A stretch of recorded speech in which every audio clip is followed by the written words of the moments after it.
All right, the next class of agents we will be dealing with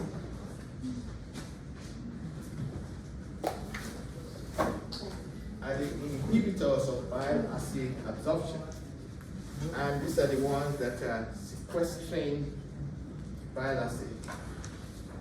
And these sequestrants or absorption inhibitors, they are water insoluble, they are cationic polymer resins, and they are inert to digestive enzymes. And they have to be inert to digestive enzymes because there are digestive enzymes all around here.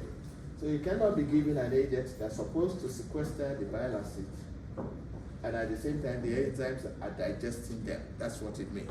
You need to be able to leave them in a stable form. What are the examples? Cholesterol, colesevelam. I make fun of Dr. Chelly. That's his first name. Right? So colesevelam and cholestyramine. They are useful in the reduction of elevated serum cholesterol, and they have a similar efficacy, causing about 8 to 25% reduction in LDL at therapeutic concentrations. So because they bind to negatively charged bile acid, they are much more effective when the drug is present in the small intestine following meal. So when you find that certain drugs need to be given immediately after meal, it's because of things like this. That's when they are the most effective. Unlike the statins, they do not cause serious toxicity, except for some bloating and upset stomach. So they are generally very safe. How do they act? When they bind to bile acids, they form a resting bile complex in the small intestine, and therefore they sequester bile. So that complex that was sequestered cannot be reabsorbed. And so because it cannot be reabsorbed, it is excreted in the stool. So the bile acids are bound to it. The cholesterol is there. The resting complex bile cannot be reabsorbed, and the only way they can go out is in the stool. Okay. Now, naturally, 95% of bile acids are reabsorbed. Okay.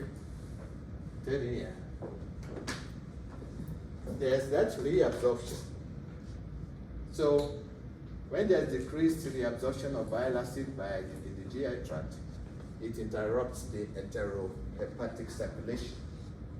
And because there's now a depletion in the pool of bile acids, that now sets up like a feedback mechanism that increases the expression of this enzyme, cholesterol 7 hydroxylase, which then goes to increase hepatic bile acid synthesis from cholesterol.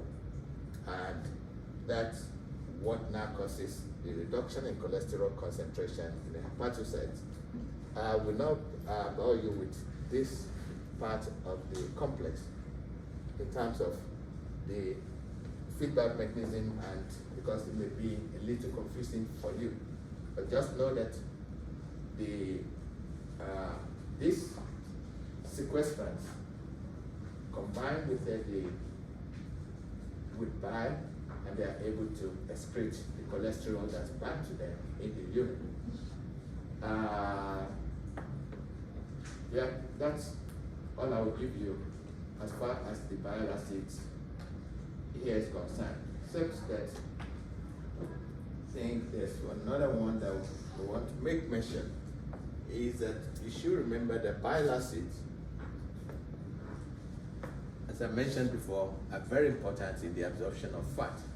So when the bile acids combine with the fat, and you have an agent that can prevent the absorption of that fat, that's why you have cholesterol, colesevelam, functioning as bile acid sequestrants. The third category would be the inhibitors of cholesterol absorption. And the effects of these ones, they inhibit the absorption of dietary cholesterol in the small intestine. They also reduce the reabsorption of biliary cholesterol. They also reduce the reabsorption of biliary cholesterol. So I think we need to put yet another blockade there. Reabsorption of biliary cholesterol.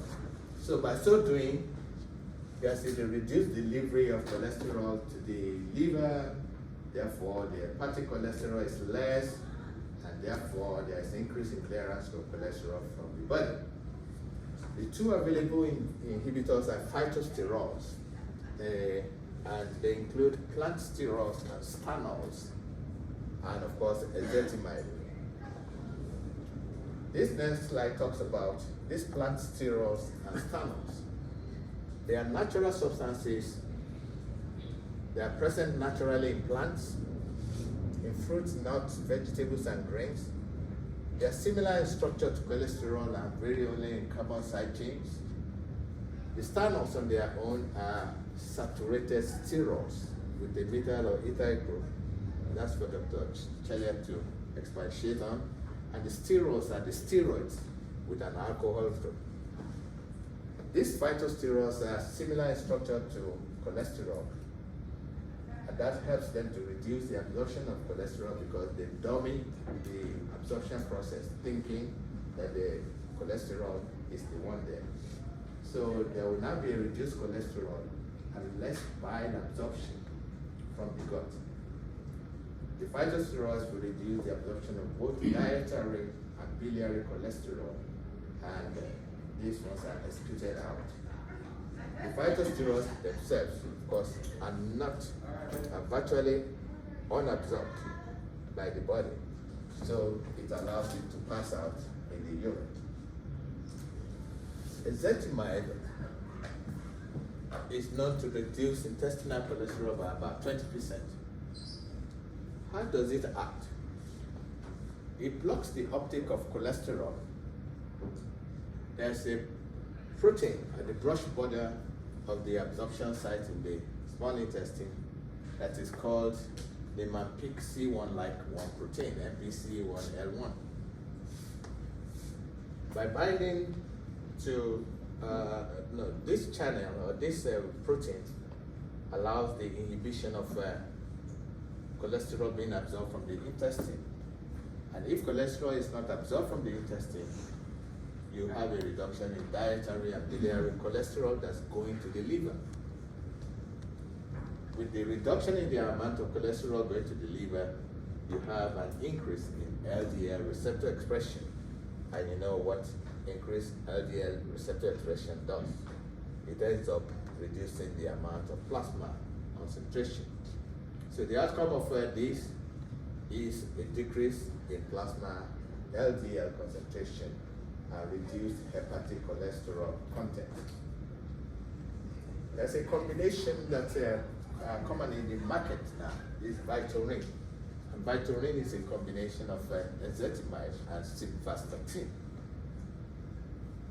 Of course, you know, ezetimibe will reduce cholesterol absorption. And when the hepatic cholesterol is reduced, it can cause a compensatory increase in cholesterol biosynthesis in the liver. It's so funny that in hypercholesterolemia, when you are trying to reduce the level of one, then there's a feedback mechanism that now goes to increase the amount of another one. So this is a good example that when you just reduce cholesterol absorption, because the body the body knows it needs the cholesterol, there's a compensatory mechanism that starts stimulating cholesterol biosynthesis. What then happens is that when you now combine the ezetimibe that's reducing the cholesterol content with simvastatin that's inhibiting the synthesis, you tend to get the combined effect. And that's why Vitorin it's a good combination of the two. So when you prevent that compensatory increase with statin, you take a good advantage of two mechanisms of action acting at the same time. So when you treat with Vitorin, it reduces total cholesterol, it reduces the LDL, bad cholesterol, and triglycerides, but it increases the HDL, the good cholesterol. Mm-hmm. Let me know if you're following me. Vitorin causes inhibition of endogenous synthesis of cholesterol. Is that correct? Is everybody clear about that? What's the meaning of endogenous? Sorry. Huh? What's the meaning of endogenous? Endogenous. What's the meaning of exogenous? Exo, endo, exo, endo, exo, endo, exo, endo. Endogenous means the cholesterol within this body. Okay. That's right, within the body. Okay, so it does cause inhibition of endogenous synthesis of cholesterol by blocking HMG-CoA reductase. True or false? Adverse effect of ezetimibe is rhabdomyolysis. False. False. Which one is rhabdomyolysis? Statins. Okay, good. Let's go to the fourth class. These are the PCSK9 inhibitors. And these agents inhibit the degradation of LDL receptor. And by inhibiting the degradation of LDL receptor, they allow the LDL receptor to clear cholesterol from the system. There are two inhibitors that are approved for use. These two are alirocumab and evolucumab. They are injectable monoclonal antibodies. Anytime you see MAB, just know that refers to monoclonal antibody. Monoclonal antibody. Alirocumab and evolucumab are monoclonal antibodies that are presented in injectable forms. You can administer them every 2 or 4 weeks to the upper arm, to the stomach or upper thigh. It greatly reduces LDL particles. It has no side effects, except very slight irritation at the site of injection. No side effects with the alirocumab and evolucumab. Answer me true or false. Alirocumab prevents degradation of LDL receptor. True or false?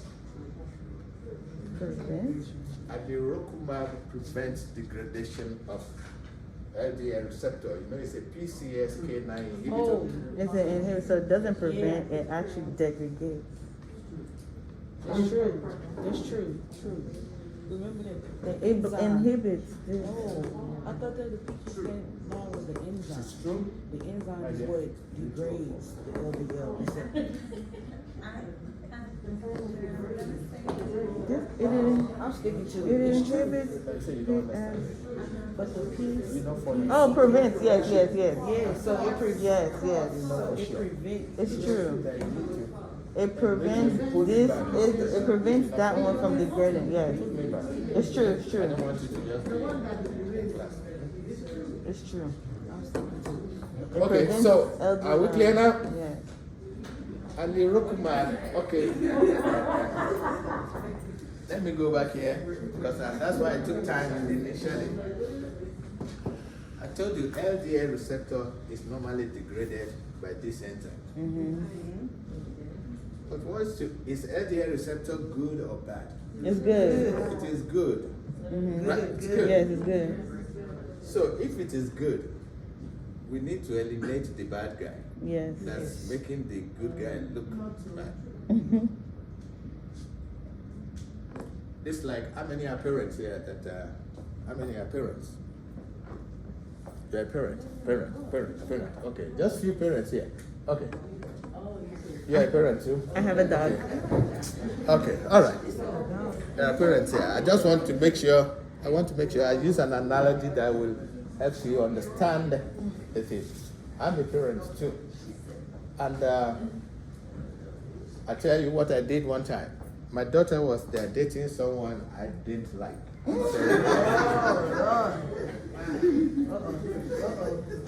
Just pardon me, it's my daughter after all, it's not your daughter. So I have the right to do that. Okay, now, and I knew there's no hope in that relationship. But she was head over heels. Okay, so I see myself as the LDR receptor. That's you. And I see that guy as the PSK9. Should I inhibit him or I should encourage him?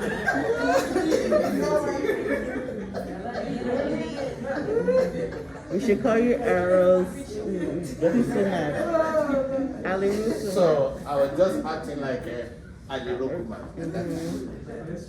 So I was preventing the degradation of my daughter, as a parent. Okay. Does alirocumab inhibit cholesterol biosynthesis? No. Are we clear? Does it inhibit? It does not. No. What it does, it clears cholesterol. It does not inhibit the biosynthesis. If I change this to statin or simvastatin, does simvastatin prevent this? No.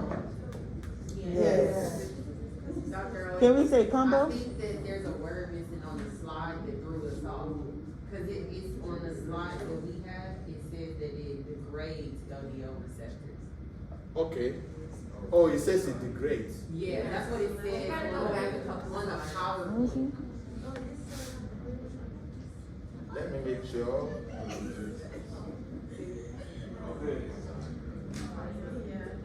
But ours, the one that we have, it says it binds and degrades. So like the one that we have, it says it binds and degrades. It doesn't say binds and inhibits.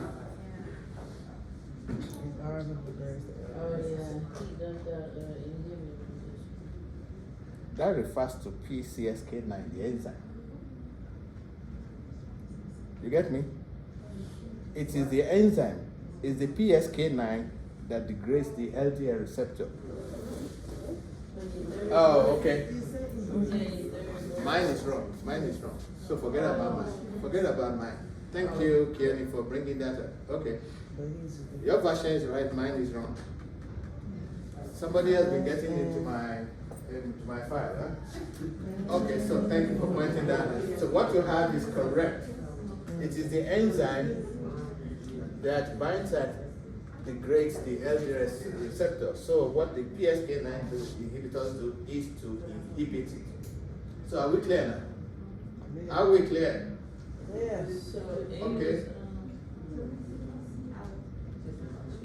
Okay, let me give you additional questions.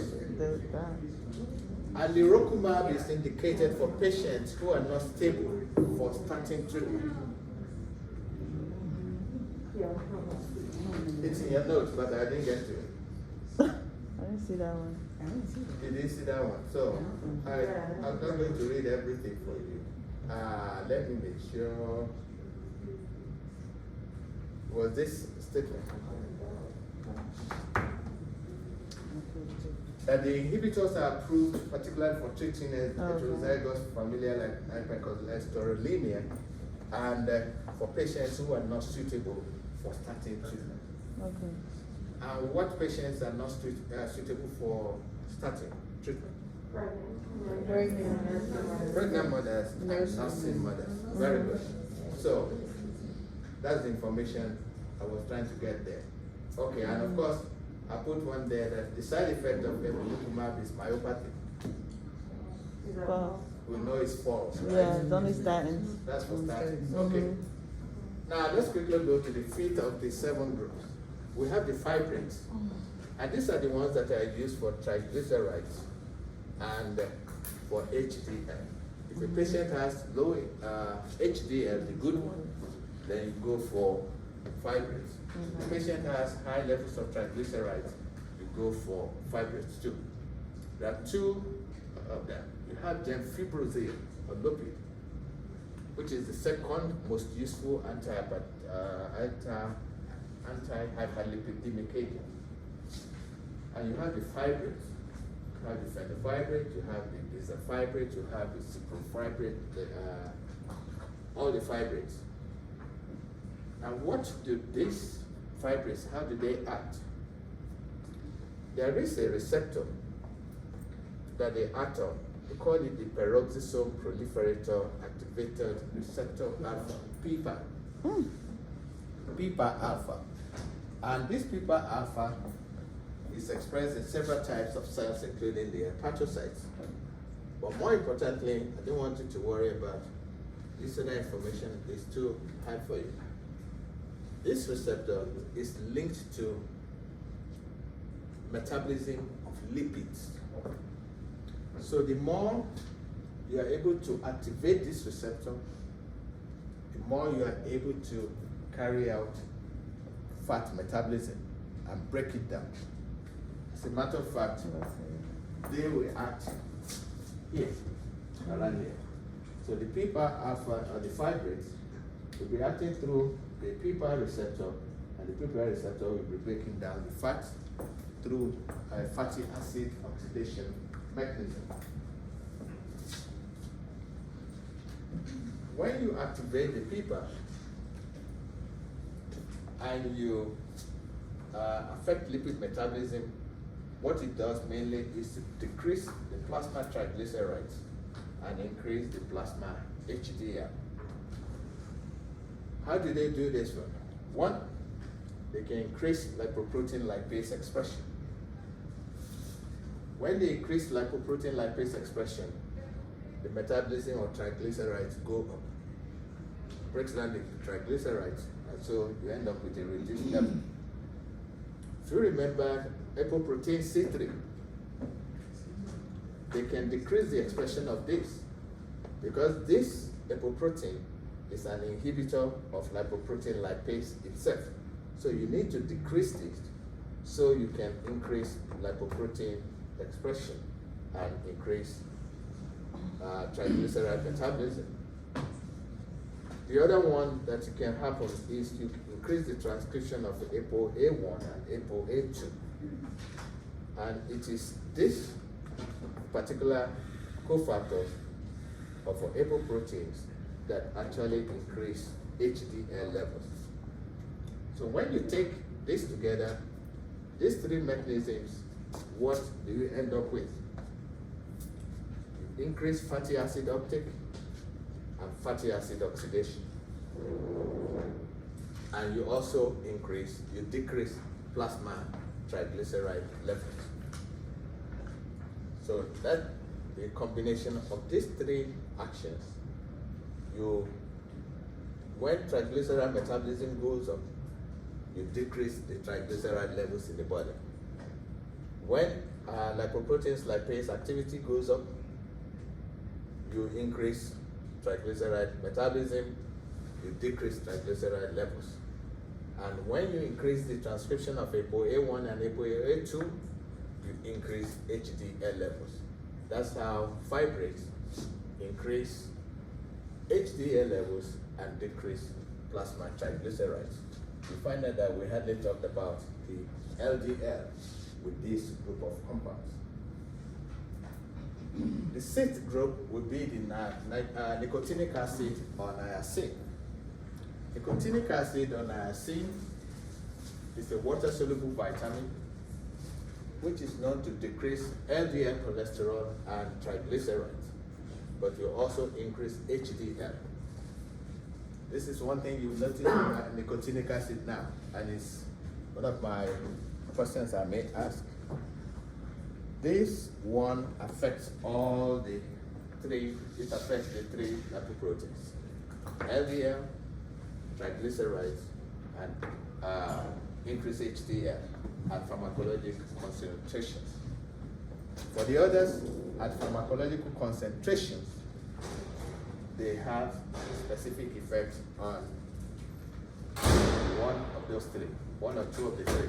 This is one that affects all three at pharmacologic concentrations. Nicotinic acid, being a vitamin, is a substrate in the synthesis of NAD and NADP. You should know that from biochemistry. Very useful in the treatment of hyperlipidemia.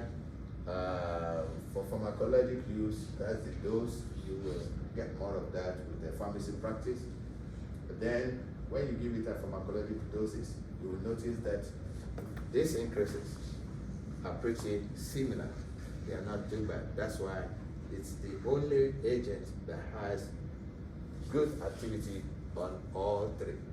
So if you end up with a patient with a hypercholesterolemia, you're not too sure which particular one is high before then, this is one of the ones this is one you should consider giving, pending the time you know there's more of triglycerides or there's more of low density lipoprotein. Exact mechanism of nicotinic acid is not known, but these are some of the proposed mechanisms. It inhibits lipolysis by inhibiting lipase. So, by so doing, there will be a reduced transport of fatty acids to the liver, and then hepatic triglyceride levels will go down. Then, when you inhibit triglyceride synthesis, you also do that by esterification of fatty acids. That will reduce hepatic very low density lipoproteins and therefore will reduce LDL. And of course, it can increase LDL cholesterol by decreasing the clearance of ApoA1. It will decrease the clearance of HDL. Flushing and dyspepsia are the main side effects after you give in niacin. The last of the group that we treat today are the omega-3 fatty acids. There are two of them. There is eicosapentaenoic acid, EPA, and DHA, docosahexaenoic acid. Both of these are fish oils that are effective at reducing plasma triglycerides. How do these act? One of them is by activating that receptor PPAR, which works by increasing fatty acid oxidation in the liver. There are two that are available now. You have Luvasa. Luvasa contains DHA and EPA, and that's what I want you to pay attention to. Luvasa contains DHA and EPA. Vascepa, the other one, contains only EPA. Vascepa contains only EPA, and both of them are useful in reducing plasma triglycerides. Let's now do a couple of exercises now. So match this anti-hyperlipidemic agents with any of these transcription factors. So let me see what you are able to do.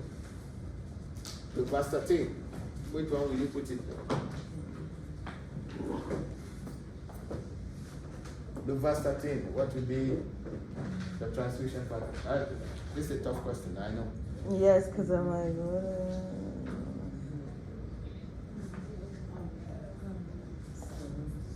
Okay.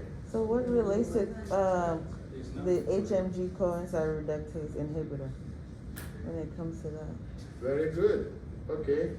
But Very good. Okay. The HMG-CoA reductase inhibitor will work with A. Okay. Okay. And because you know this is a HMG-CoA reductase inhibitor, and this contains a statin too. It contains both. So these two will go with this. All right. We sorted that out. What of Luvasa? Just finish with Luvasa now. What group of agents is Luvasa?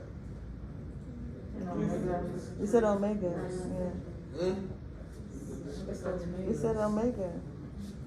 No? The VASA is just the very last slide I finished. Yeah, the EPA and the DH something. Yeah, that one. DHA, Yeah, EPA, uh-huh. Okay. So, And it's an omega-3 fatty acid. yeah, you said omega. Mm-hmm. There's omega-3 fatty acid. Okay, flip to your previous slide. Flip to the very last slide. And tell me whether that's not true.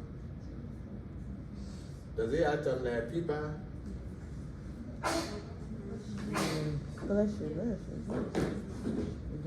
Does it act on PIPA? Yes. Yes. I want to make sure Oh, you that's can read your... We just seen the whole name. Yeah, he explained it. I just made her a people. Okay. Yeah, some of you like abbreviations, but then in exam, What you saying? in exam, you're not going exactly. You're not gonna give us people alpha. I'm not going to give you the okay, or at least to help. I'll put it. I'll put the acronym there. Oh yes. Yes. So this is PIPA alpha. No. Okay. What of beta fibrate? What is that one? Beta fibrate. Oh, B. B. Beta fibrate is correct. B. Eicosapentaenoic acid. B. That's the same thing with omega. Yeah, omega. That's so it'd be EPA. Thank you very Yeah. much. Okay. I just proved this one so that don't be looking for EPA or DHA. You have to know exactly what it is. You know. It's easy to connect and move on. Okay. So all right. In exam typically I'll put the acronym because I know you like that one. So in this case, I just want you to be able. What's EPA? You didn't mention anything like eicosapentaenoic acid. No, I did just in the previous slide. Yes. Okay, so EPA does this. So there's none here that uses the Niemann-Pick one. This is the one that the NRC uses. Okay, so let's try this one now. Let's try lovastatin. Is it HDL, LDL, or triglyceride? LDL. Very good. LDL is the primary, let's say the appropriate primary target. Appropriate primary target. So lovastatin is LDL. Lovasa is what? It's omega-3, yes. Reduction And it's of what? reduction of triglyceride metabolism. Such as this and that. And then bisafibrate. Same thing as the Vasa. With this and this. They do not touch LDL. That's the sort of thing that I want you to know. Oh, is it because it reduced triglycerides, and if you reduce that and increase HDL? Yeah. That's what, okay. That's their primary target. They reduce triglycerides and increase okay. HDL. Let me give you an additional question since we have time. I'm giving you so many questions that I will not, you won't get more than this in your exam. And by the way, I think your exam, somebody asked me the other time, the breakdown. You have 8 questions in 8 questions in this one, 8 questions for next week, and 12 questions in hypertension. Okay? 12, 8, 8. Taking 30 questions. No select all and apply, right? You know, you will have to select everybody in the class. You cannot leave some out in the class now. So, do we want all the class to pass or to pass, or just some? Oh my God. So, okay, select all students that want to pass. Okay. C. All right. Okay, so lovastatin. What's the side effect of lovastatin here? It's C. What of cholesterol? Okay, B. Alirocumab? None. No side So effects. your side effect, it would Except for the be injection site, only at the injection site, yes. So D. It's not very good. So And then you A is need for? that one. A is for, because niacin does fluctuate. Yeah. All right, thank you very much. I'll see you next week.